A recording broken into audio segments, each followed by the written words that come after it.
Welcome back to the final version of Discussions with the Writer Fred. As I mentioned earlier, we will be changing our format, and it's going to be contemporary Black voices. And there's going to be four of us up here, and we're going to be carrying on these discussions.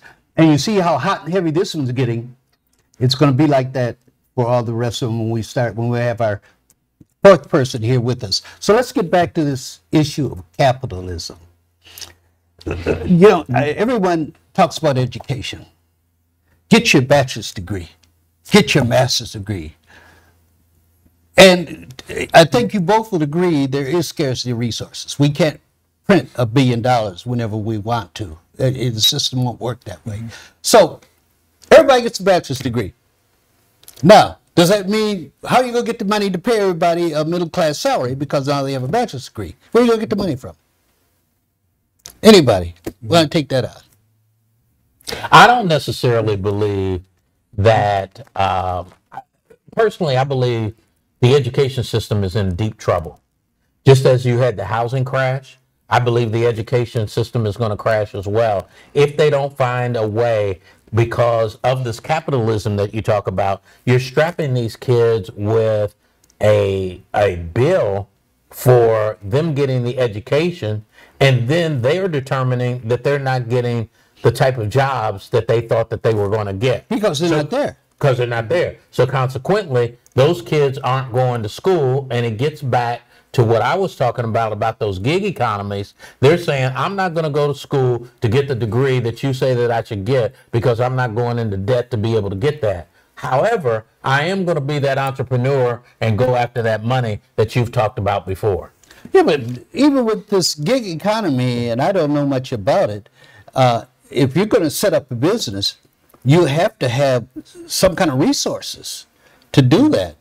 I think a lot of the rich people in this country, even the idiot Trump, he inherited a lot of money. And this guy from South Africa, the richest guy in the world now, Elon Musk. Yeah, he inherited money.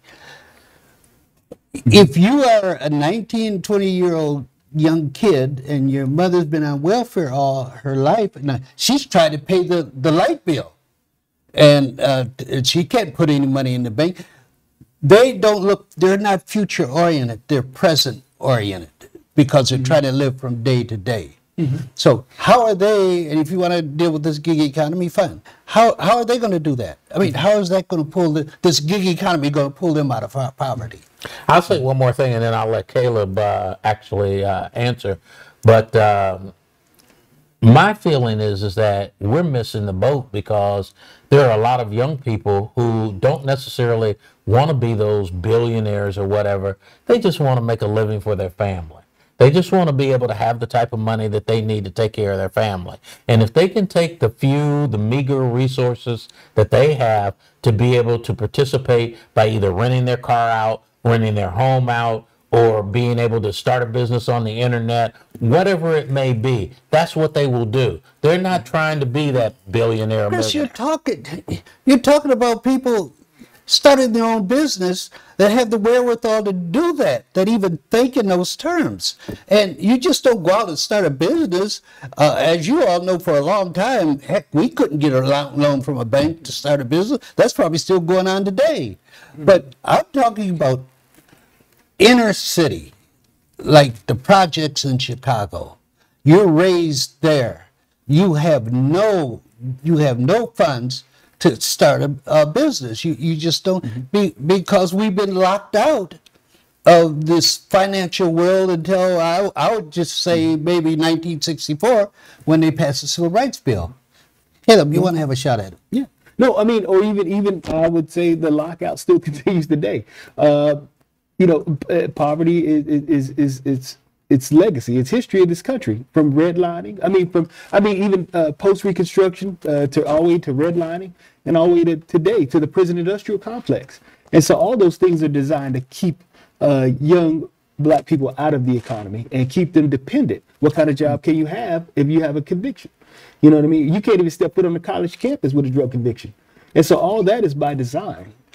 So okay. I think when you talk about economics and when you talk about being able to start a business, or even to your point, having the wherewithal or the desire to or even be able to see that far into the future when you know what I mean, when you're trying to eat today and you don't have the money to get from point A to B to even fill out a job application. How do you know what I mean, being able to participate in the gig economy or start up a business, that's so far away. You know what I mean? That is so far away. Well, that's distance away from us. To your point. And so the question again is capitalism good for us? Has it failed us?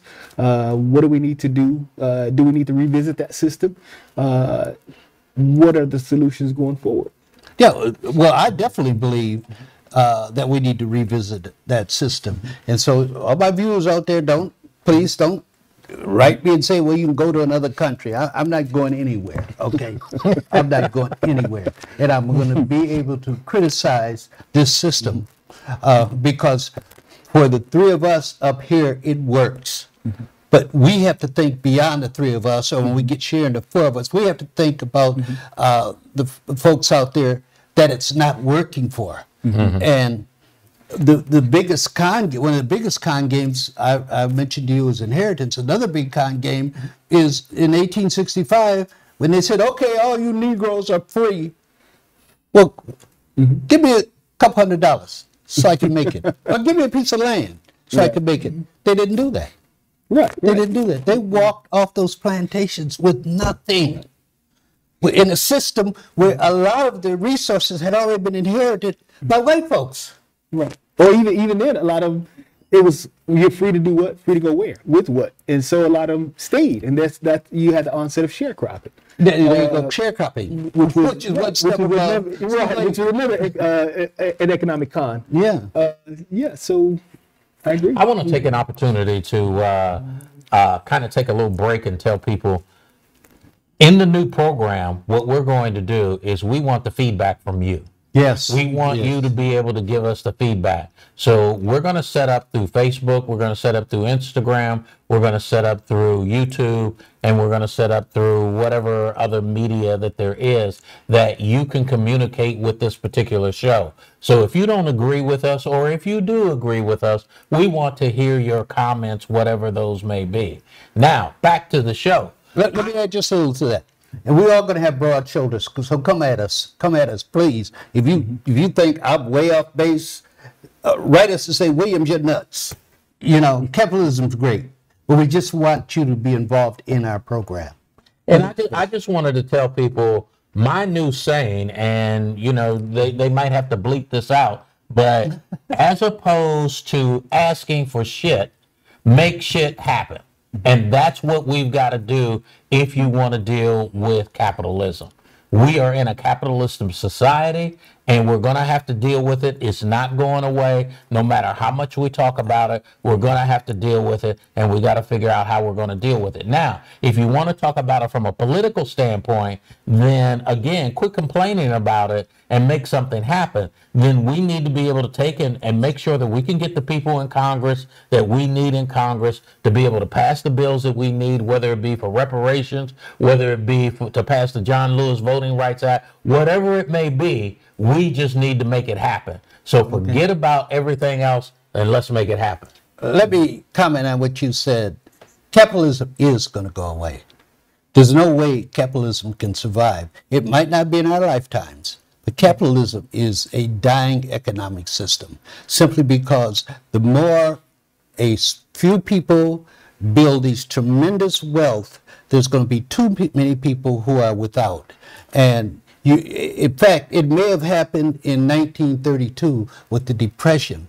What saved this country from maybe going communist was the social programs that Franklin Roosevelt introduced, like unemployment and Social Security and programs like that. But the way we're going right now, I believe in 100, 150 years, historians will write about this system they had that was so unfair to the majority of people. And then think about it worldwide. The majority of the people in this world are not middle class. Right. They're poor. And let me just say, that will be when black folks will be on top of capitalism. When it's at its end. Or we need to end this because it's not good for anybody. If you want to do it with capitalism. That's the same thing. Yeah. You want a gun control, you get every black person a gun. Yeah. That's a good point. We're going to end part 2 on that, and we'll be right back with part 3.